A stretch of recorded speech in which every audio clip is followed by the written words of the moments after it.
मेरे भाई की शादी हो गई थी और भाभी देखने में बहुत ही सुंदर थी। शादी के 1 महीने बाद मेरा भाई कमाने के लिए बाहर गया। भाभी रोज़ थोक सामान की दुकान से एक चीज़ लाने के लिए कहती थी और मुझे वो चीज़ लाने में बहुत शर्म आती थी। मैं सोचती थी कि जब भैया घर पर है ही नहीं तो भाभी इस चीज़ का क्या करती होगी। हार कर मैंने एक दिन भाभी से पूछ ही लिया तो भाभी कहने लगी कि मैं रात में खिड़की खुली रखूँगी तो देख लेना मैं क्या करती हूँ। जैसे ही रात में मैंने खिड़की के अंदर से झाँका, सामने का दृश्य देखकर तो मेरे पैरों तले ज़मीन ही खिसक गई, क्योंकि मेरी भाभी तो मैं आजकल भाभी से नज़र चुराकर ही रह रही थी, क्योंकि मैं नहीं चाहती थी कि भाभी मुझे फिर से काम बताए जिस काम को करने की मेरी बिल्कुल भी इच्छा नहीं होती। मैं ऐसे तरीके से घर से बाहर आता जिससे कि उन्हें पता ही न चले कि मैं बाहर आया हूँ, लेकिन आज उन्होंने मुझे बाहर जाते हुए देख लिया और वही काम बताया जिसे करने की मेरी बिल्कुल भी इच्छा नहीं थी। मैं बगल की ही दुकान में जा रहा था। भाभी ने मुझे एक चीज़ लाने के लिए कहा जो मैं नहीं लाना चाहता था, क्योंकि अब दुकानदार भी मेरा मजाक बनाने लगे थे और मैं भाभी को मना नहीं कर सकता था, क्योंकि माँ ने कहा था कि भैया घर पर नहीं है, इसलिए भाभी कोई काम कहे तो उसे कर देना।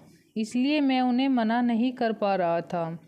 मैं वहाँ गया, एक बगल खड़े होकर दुकान खुलने की राह देखने लगा। जैसे ही दुकान खुली, दुकानदार से कहा, एक बड़ी मोमबत्ती दे दो। मेरी बात सुनकर दुकानदार हंसने लगा और कहने लगा कि इतनी मोमबत्ती का तुम करते क्या हो, और आज के ज़माने में कौन इनका इस्तेमाल करता है। तुम अच्छे घर के हो, एक इन्वर्टर क्यों नहीं ले लेते। आज की दुनिया में तुम लोग लाइट जाने पर मोमबत्ती के सहारे क्यों बैठे रहते हो। उसकी ऐसी बात सुनकर मुझे बहुत गुस्सा आया और गुस्से में ही उसे कहा कि तुम अपने काम से काम रखो, ज़्यादा बोलने की ज़रूरत नहीं। और मैं मोमबत्ती लेकर घर आ गया। भाभी दरवाजे पर ही मेरा इंतज़ार कर रही थी। मेरी भाभी देखने में बहुत सुंदर और गोरी थी। सभी लोगों को हैरानी होती थी कि कोई इतना सुंदर कैसे हो सकता है। इतनी सुंदर तो फिल्म की हीरोइन भी नहीं होती। भाभी की सुंदरता देखकर ही मेरी माँ ने भैया की शादी भाभी से की थी। शादी के 1 महीने बाद जो लोग शादी में नहीं आए थे वो खास भाभी को देखने के लिए घर आते थे। भाभी ने तुरंत मेरे हाथ से वो मोमबत्ती ली और उसके बीच में जो धागा होता है उसे निकाल दिया और मोमबत्ती लेकर अपने कमरे में चली गई। शाम हो गई थी और भाभी शाम के किसी काम को हाथ तक नहीं लगाती थी। शाम होते ही वो खुद को कमरे के अंदर बंद कर लेती थी। माँ कहती, शायद वो तेरे भैया के साथ बात करती होगी। अभी तो शादी हुई दोनों की और तुरंत ही दोनों को अलग भी होना पड़ा। तेरे भैया को पैसे के लिए विदेश जाना पड़ा। कर कोई बात नहीं, 1 साल की तो बात है। तेरी भाभी इन सभी बातों से दुखी होगी। माँ भाभी में कभी कोई कमी नहीं निकालती थी और हैरानी की बात मतलब वो एक सास होकर भी भाभी को ऐसे बर्ताव करने पर भी कुछ नहीं कहती थी। मेरी भाभी भी सभी के साथ बहुत अच्छा व्यवहार करती थी, लेकिन शाम होते ही वो अपने आप को कमरे में बंद कर लेती थी और मुझे आश्चर्य होता वो इस बात का होता कि अगर उजाले के लिए वो मोमबत्ती जलाती है तो फिर उसका धागा निकालने के बाद क्या वो मोमबत्ती जलती होगी। फिर भाभी आखिर उस मोमबत्ती का करती क्या होगी। मुझे कुछ समझ नहीं आ रहा था। रोज़ रोज़ दुकान से मोमबत्ती लेकर आना मुझे बड़ा संकोच होता था, क्योंकि दुकानदार भी मुझ पर हंसता था। मैं दूसरे दुकान जाने के भी सोचता, पर वो काफ़ी दूर थी और इसने काफ़ी समय बर्बाद होता और उस पर गर्मी के दिन वैसे ही मैं उतने चक्कर मार नहीं सकता था, इसलिए मजबूरी में मुझे उस दुकान पर जाना पड़ता था। और तो और रोज़ रोज़ भाभी से पैसे मांगने के लिए भी मुझे शर्म आती थी। इस दौरान दिवाली का त्यौहार भी आ गया था। हमने ज़ोर शोर से दिवाली मनाई। तभी मेरे दिमाग में एक तरकीब आई। मैंने एडवांस पैसे लेकर घर में इन्वर्टर बिठवा लिया था। मुझे विश्वास था कि आगे से भाभी मोमबत्ती लाने के लिए नहीं कहेगी।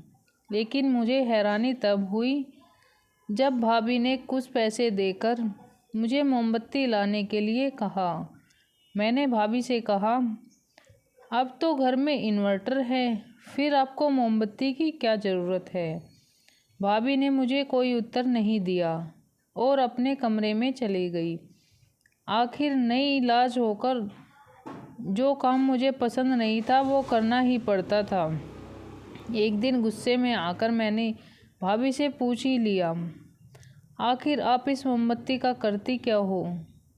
तब भाभी हंसी और कहने लगी कि आज रात मैं खिड़की खुली रखूँगी तो आप खुद ही देख लेना कि मैं मोमबत्ती का क्या करती हूँ। मुझे बड़ा अजीब लगा कि भाभी बहुत ही अलग तरीके से बात कर रही थी। मैं ये बात माँ को भी बता नहीं सकता था। एक दिन भैया का फ़ोन आया और माँ से कहने लगा कि लगता है आप लोगों ने मेरी पत्नी को बहुत लाड़ प्यार से रखा है, शायद इसलिए मेरी याद नहीं आती।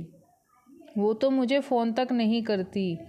ये सुनकर माँ कहने लगी कि वो तो शाम को सारे काम निपटाकर अपने आप को कमरे में बंद कर लेती है। मुझे लगा कि वो तुम्ही से फ़ोन पर बात करती बैठती होगी और उस समय तुम्हारे वहाँ दिन होता होगा, इसलिए मुझे लगा कि वे तुम्ही से गप्पे मारते बैठी होगी। भैया कहने लगा कि नहीं, ऐसा कुछ नहीं है, पर वो मुझसे इतनी देर बात नहीं करती। चलो जाने दो, बाकी सब ठीक है घर में। और भैया ने भी बातचीत में ही काट दिया और इधर उधर की बातें करने लगा।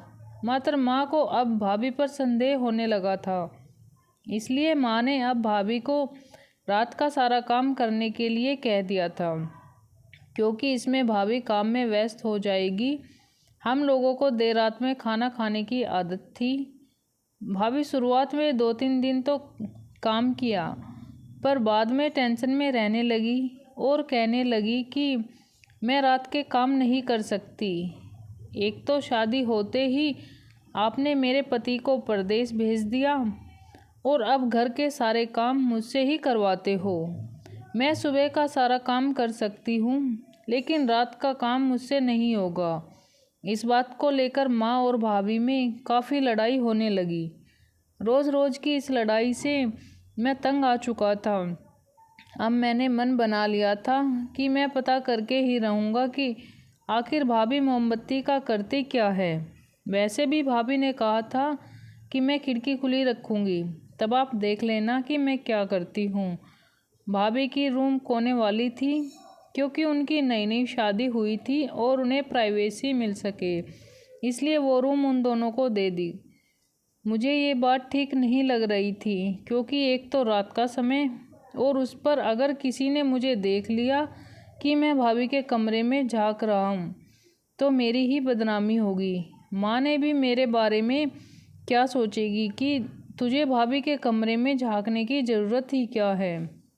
मैंने अगल बगल देखा तो कोई नहीं था, लेकिन जब मैं खिड़की के पास गया तो खिड़की बंद थी, लेकिन अंदर से विचित्र आवाज़ आ रही थी। मैं सोचने लगा कि भाभी आखिर कमरे में कर क्या रही है।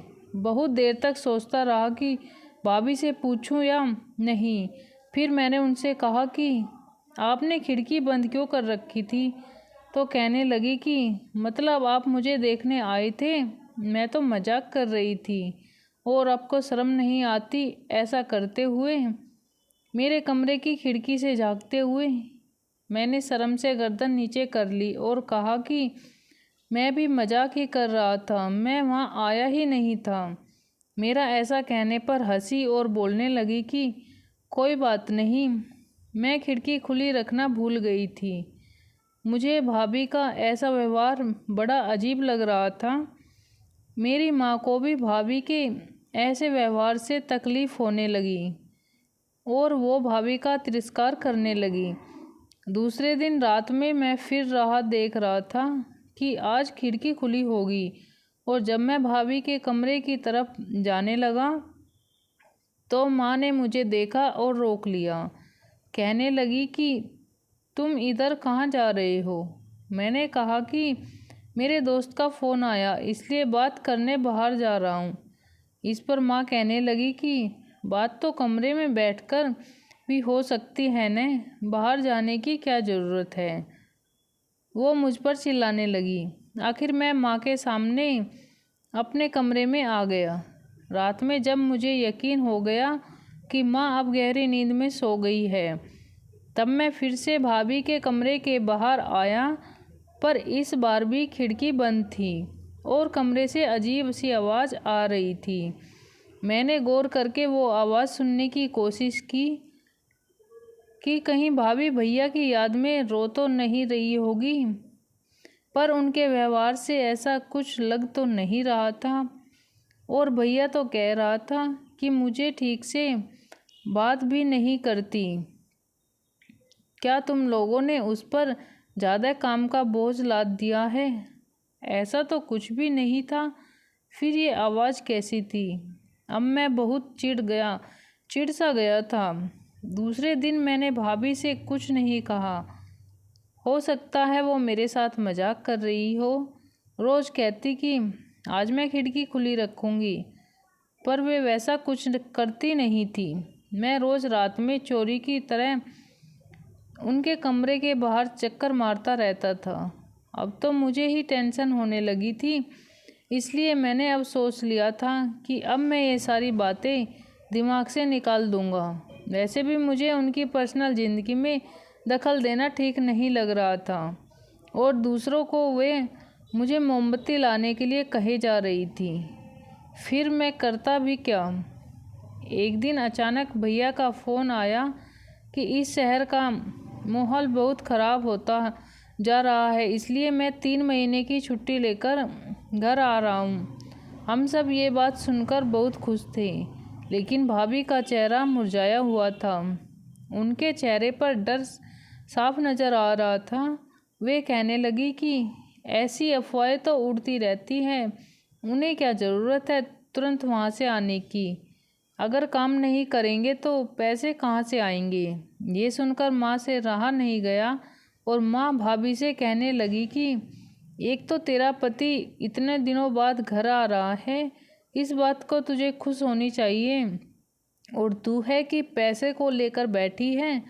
उस पर भाभी ने माँ को पलटकर जवाब दिया कि पैसे नहीं होंगे तो घर कैसे चलेगा?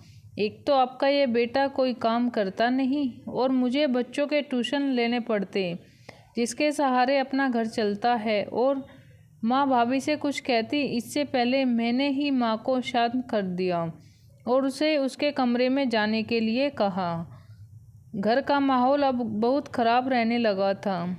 मेरी भाभी छोटी छोटी बातों को लेकर ताने मारती थी। शायद उनके अच्छा व्यवहार करने का नाटक ख़त्म हो गया था। मैं भाभी से दूर ही रहता था और अपने काम से मतलब रखता था। अगर कुछ काम बताया तो ही करता, वरना बात तक नहीं करता था।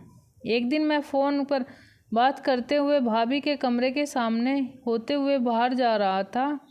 तभी जिस चीज़ के बारे में मैं सोच भी नहीं सकता था वो चीज़ हुई।